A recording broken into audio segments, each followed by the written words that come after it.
David, a bit of a strange week coming after a defeat, something you've not been used to for a while. How do you cope with that, and has there been anything different this week?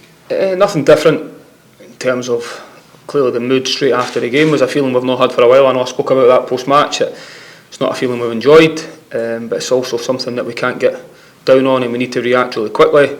One thing I would say is the players have reacted in a real positive way, and training-wise, came back into the building, worked really hard this week because it's another game week down. We're still in a very good position with everything to play for, and as I said before, the split, as soon as the split happened, every single game is so important. They're all massive, they're all cup finals, and we've got no time to worry about the past. We need to move forward and make sure we get the right result at the weekend. The fact it was a world-class finish, probably no consolation to you, but it took a goal of that quality to beat you.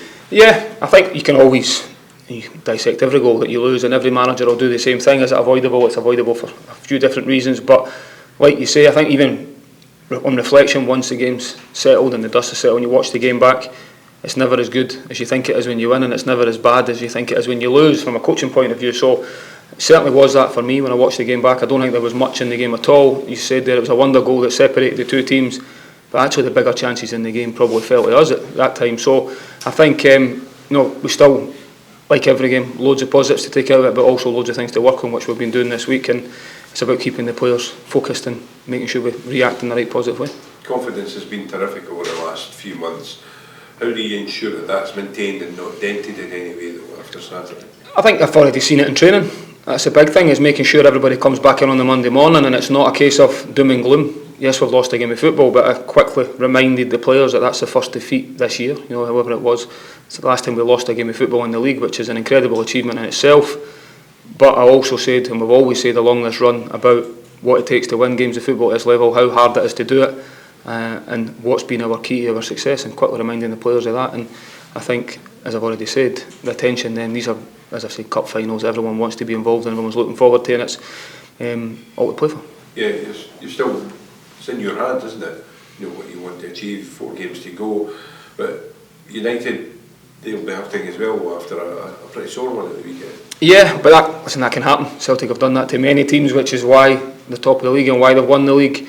Obviously, it's a very top team, so we felt that ourselves at times of how difficult it can be. I think that they'll want to react and move on as quickly as they can as well, because everything's well and everyone's got everything to play for still. That first round of fixtures after the split has opened everything up and made it really tight. Opened it up in terms of everyone still fighting for the same thing. Nobody's fell away from it. So I think, as I say, we're expecting a real tough game, regardless of what Dundee United's result was against Celtic or their performance against Celtic. It was always going to be a tough game that we want to look forward to. And as I've said, and I said it straight after the game against Aberdeen, these are the games you want to play, and this is why you want to be competing at the top end of the pitch, and it's a brilliant and a brilliant game to be involved in. Where are you with any more signings in terms of the players that are here and maybe looking to add to the squad? In terms of adding to the squad, that's not in my mind at all at the minute. In terms of my full focus is the next 4 cup finals between now and the end of the season. There is constant communication and positive ones going on at the moment with players that are still at the club, and that will continue to happen. I just need to make sure I keep getting them in the right frame of mind and positive about how they're feeling and training properly and making sure they can perform on a Saturday, and I've been getting that out of every player, and I want to make sure that continues. Have you made your mind up as to who you want to keep? As in the current squad? Yeah. I think we're pretty clear with everybody where we are, with conversations that are happening all the time. It's not just as simple as I want to keep him, I want to move him on. It's not a case of that at all. One thing I've been very strong about is how good the group is, and every single player's pulling in the same direction, and that's really hard to get. And I'm very conscious of making sure we maintain that to the end of the season, and I'm feeling that for the players, that they're really focused on what they're trying to do. The position we've put ourselves in, as I said before the Aberdeen game, and I'll say it again this week, is just an opportunity. What we've done is give ourselves a brilliant one, but we need to make sure we see it through now, and we need to keep winning games of football. Finally for me, you mentioned the quality of the squad and everybody pulling in the same direction, and that isn't easy to do. In terms of moving forward, anybody that does come in, they're going to have to buy into that mentality, aren't they? Definitely. I think that's something that I think we benefited from, going through the adversity at the start of the season, the group coming closer together and coming through that, the run we've been on and everything around it, and then the feel-good factor around the football club. If we can go and finish the season and then end up in Europe and everything that comes with that, it's a real attractive place to come and play your football if anyone wants to come and join the club. But also, as I've said, it was about keeping this group together as much as you can as well. Everyone's got their own situations and ambitions, but they'll always have. So it's never just as simple as we want to keep him. There's always other parties involved and what that looks like. But as I've said before, this is a brilliant football club. I feel very privileged to work at it. And as I've said, I think there's a lot of improvement still to come for this group as well. David, you were nominated for PFA Manager of the Year this week. Congratulations. How does it feel to be nominated by your peers, and have you allowed yourself to enjoy that, given how brutal this running is going to be? Obviously, the first question, very flattered. You know, as you said there's no hierarchy than that. Then fellow managers are voting for you, so very humble to be in that position. When I think about the managers, how difficult the job is at every single level, every single club. So. But it's also a reflection, as I've said all season, on the group, the hard work of the players. The players are the one that go over the line every week and have to try and put the game plan in place to try and get positive results, and they're the one that have to deliver it. And then the hard work of every single member of staff in this building every single day and at the stadium. They're all pulling in the same direction, and as I say, I'm the one that when things are going well, people will talk about the players as well, and then when things go wrong, it falls on my responsibility. So that's something that we've done really well, and I'm very flattered, but also very appreciative of all the hard work from everybody involved at the football club, because it's a reflection on that. Does that recognition drive you to succeed, or do you find your motivations elsewhere? My motivation is Dundee United, and it's the only thing I'm thinking about at the minute. I take one game at a time. It's something that's worked really well for us all season.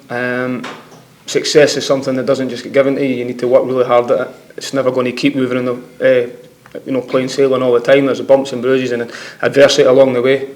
Try to stay calm and consistent throughout that whole period, and I think that's something I want to keep continuing to do, and it's full focus on trying to improve them every single day, because I do believe there's much more to come, and it's certainly not about David Gray, it's about Hibernian Football Club. And the games against Dundee United this season have all been pretty tight. What is going to be the difference between winning and losing tomorrow? Hopefully one more goal for Hibs and Dundee United. That would be nice, but no, as you've said, at this stage of the season, the previous fixtures we've had have all been good games for different reasons. But it'll be a difficult game. We need to take advantage of the fact we're at home. We want to start well, get the crowd right behind us, try and get on the front foot and really impose ourselves on the game, because, as I've said, it's a brilliant fixture for everyone to look forward to. And if we keep winning, as I've already said, for a number of weeks now, nobody can catch us, and that's all we can concentrate on as ourselves. Does that result against Aberdeen and that feeling that these players haven't felt recently bring a different type of pressure going into tomorrow's game? No, I think the pressure's always there anyway. Every time you pull on the jersey to try and perform, I think the fact that you work so hard to put ourselves in this position obviously makes the games huge. But it's all about, everyone's got their own motivations for what they want to try and achieve, and this group are determined to try and finish third now. That is the opportunity and position we put ourselves in, and that's all the focus is for every single one. But we need to take it one game at a time, and as I said, the preparations have went well this week. The players are desperate to get back onto the pitch again, because everyone's still in a very good place. Yes, we never got the result we wanted last week, but I certainly got the effort. I definitely got that from the players, and I can still feel that togetherness. It's building every day, which is brilliant. And last one from me, do you take any notice of this type of thing? Jim Goodwin said yesterday that Dundee United are underdogs going into tomorrow's game. Do you agree with that? No, I don't take any notice of it. I think that's just Jim talking about his side, coming to Easter Road. It's the same as any away game. It's a difficult place to come.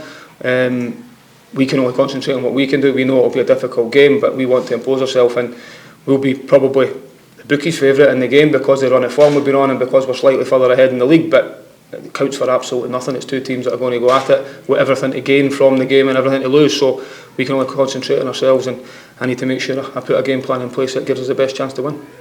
Dave, obviously, usually when the team finishes third, or certainly in the last few years, they've sort of pulled away from the pack and won it with a good few weeks to spare, or sort of finished ahead of the pack with a few weeks to spare. It feels like this one might go to the wire. I mean, how exciting is it to be involved with three teams separated by 3 points at this stage? Yeah, I think it's been that way for a few weeks now when you think back. So the run we've been on, we've got 17 games undefeated in the league, and we were still right in amongst it. Shows you how tight the league is and how many twists and turns there's been along the way. The form table going into the split, I think the top three teams in the country at that time was us, Aberdeen and Dundee United, which shows you that race for third was always going to be really interesting. St Mirren coming to the party at the very end as well, putting some run together as well. So I think because there is all to play for, it is so tight, that then you sometimes get to the end of the season in the split, and if you've got absolutely nothing to play for, your season can sort of fizzle out. It's certainly not going to do that. Every single team have got something to play for, and I think that's going to make it really interesting. But as I've said, it's all about what we can do at the minute.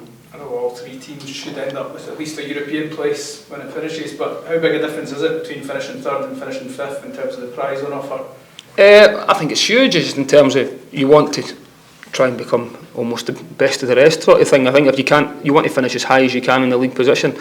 Clearly the highest we can finish is third, and that would be an incredible achievement for the players when you think back to where we were to where we are now, and I think that's the big driving force for the players now. They want to make sure we see it through and finish the season as strongly as we have, because it's something we've touched a lot on about performances getting better, the group getting better, but you want to make sure you finish the season as strong as you can. When it comes to squad building for next season, would whether you finish third or whether you finish fifth impact that in terms of you probably need a bigger squad for group stage football if you want it? But even if as long as the prize is European football, you need to have a squad that's able to deal with that, because there's games in Europe. You want to back yourself to try and go as far into it as you can. I know there's certain scenarios where you can almost guarantee yourself group stage football, but any team in Scotland that finishes with opportunity to try and finish in Europe will always have that eye on trying to get to that next stage. And I think we've demonstrated as well, the teams in Europe, that look at Rangers and Celtic, how well they've done in Europe. Hearts obviously done well as well. So there's, we are a competitive. It's a good league, a competitive league that I think can do well in Europe. And I think that'll be on everyone's mind, that knowing that it's a challenge when you're having to do Europe and domestic football as well. But that's what you want to be involved in. That's the challenge to the players all the time, and challenge for myself as a coach to try and improve all the time. Who did you vote for, David, as manager of the year? That's private, unfortunately. It is a private one, yeah. It's because I think I don't think it's right to single anybody out in front of anybody else. That's a confidential thing that I would say. There could have 4 or 5 you could have named actually, because I think I'm very much in a position now where I fully understand how difficult it is a job at every single level, at every single club, for very different situations and scenarios, and it's never as simple as just having the best team and winning games of football. It certainly isn't that. Many ask you about the championship tonight. You'll be watching on? Yeah, it'll be interesting as well. I think honestly, Davey will give himself a right chance with a run of form right at the very end, and it'll be interesting right to the end. It's another one that's brilliant for Scottish football. That you've got everything going right to the wire, how competitive it is. That league's been very competitive all season. It always is, the Championship in Scotland. Friday night games are always, you watch the game and you think who's going to win, and it never really pans out that way. Anybody can win at that level, and it keeps it really interesting. And I think it's brilliant going into the last weekend with everything to play for. Just check your team news for tomorrow. So team news, be a similar sort of squad. Lewis Miller trained this week, which is great. Ellie Johan's back with the group, which has been good as well. And nobody's really went out the way, so we're all positive and moving in the right direction. Johan in contention? He's available in terms of he's been back training with the squad. We'll just have to wait and see how he comes through.